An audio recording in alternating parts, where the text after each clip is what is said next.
Welcome to The Explainer. Today, we are doing something really special.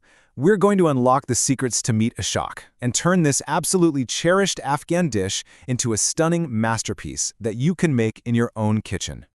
So what really makes a dumpling a masterpiece? Is it that super delicate dough, the savory filling, or maybe that perfect sauce?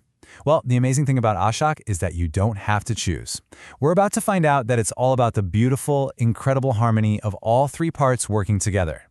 Okay, let's get right into it. Here's our game plan for today. We'll start with a little background on the dish, then we're going to build each part from the ground up. The dough, the filling, the sauces, before we bring it all together. And of course, I'll share some final tips to make sure you nail it. So, before we even think about grabbing a mixing bowl or an onion, let's just take a second to appreciate what makes this dish so important. Ashak isn't just food, you know? It's a huge part of Afghan hospitality, a dish made for celebrations and for sharing. I love thinking of ashak as this layered treasure. Every single component is made with care, all on its own. You got the tangy yogurt, that bright green herb filling, the rich meat stew. Then they all come together in one spectacular dish. It's truly a labor of love. All right, time to get our hands dirty. You know, every great dumpling really comes down to two things: a perfect wrapper and a delicious core. So let's start with those two elements that make up the heart of the dumpling itself. And when you look at what goes into the dough, it's kind of wild how simple it is. I mean, flour, salt, little sugar, and egg, oil, these are things you probably have in your pantry right now. But together, they create this beautifully soft, pliable dough that's just a dream to work with. Okay, that kneading step, that's where the magic really happens. You want to work that dough until it's perfectly smooth and doesn't stick to your hands at all. It's all about developing the gluten, and that's what gives the ashak its signature delicate but slightly chewy texture. Then you just let it rest. So while our dough is taking a little nap, we get to work on the filling. And this filling is just, wow, it's a total burst of freshness.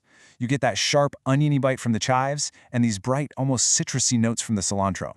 It makes for this vibrant green filling that's going to be such a perfect contrast to the rich sauces later. Now listen up, because this is a super important tip. You have got to make sure those herbs are bone dry after you wash them. I'm serious. Any extra water in there can make the filling soggy, and that's the last thing you want when you're trying to seal up your beautiful dough. Okay, so our dumplings are basically ready to be filled and folded. Now we need to tackle the two things that take this dish over the top: a rich, hearty meat stew and a cool, tangy yogurt sauce. I mean, just look at this list. This is where all that deep, savory flavor comes from. You've got the meat, the onions, the tomato paste, and then you see it, the cinnamon stick. That, my friends, is the secret weapon.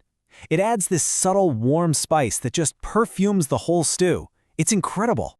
In this process, right here, this is basically a masterclass in building flavor. You're not just throwing everything into a pot. You start with the onions, then you brown the meat, then you kind of toast the tomato paste to deepen its flavor. Each step builds on the last, creating a stew that's so much richer and more complex. All right, so we've got this rich, savory stew bubbling away. How do you balance that? With this cool, tangy yogurt sauce.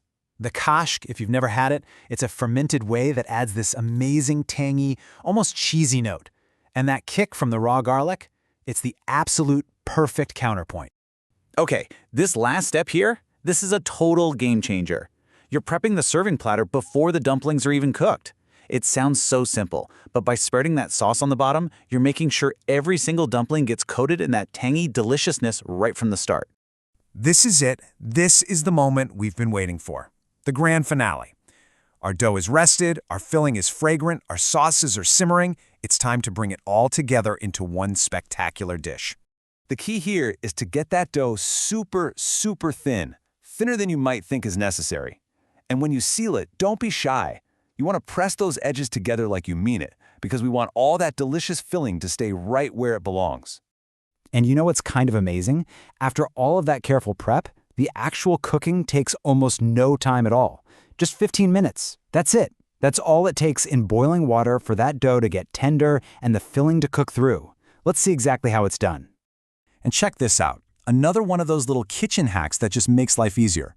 That little bit of oil in the boiling water, it's like a force field that keeps the dumplings from sticking to each other while they're cooking. Simple, but so effective. Okay, get ready, because this is where the art comes in. You're playing with temperatures. The hot, steaming dumplings land on that cool yogurt base. Then more cool yogurt goes on top. Then you generously spoon that hot, savory meat stew over everything. That contrast of hot and cold is what makes the first bite of ashak just unforgettable. Before we finish up, let's go over a few final pro tips. These are those little details, those insider secrets that are going to guarantee your ashak comes out perfectly every single time. All of these are great, but that one about brushing the edges with a little bit of water, that is a lifesaver. If you're struggling to get a good seal, that little bit of water acts like glue and makes it so much easier.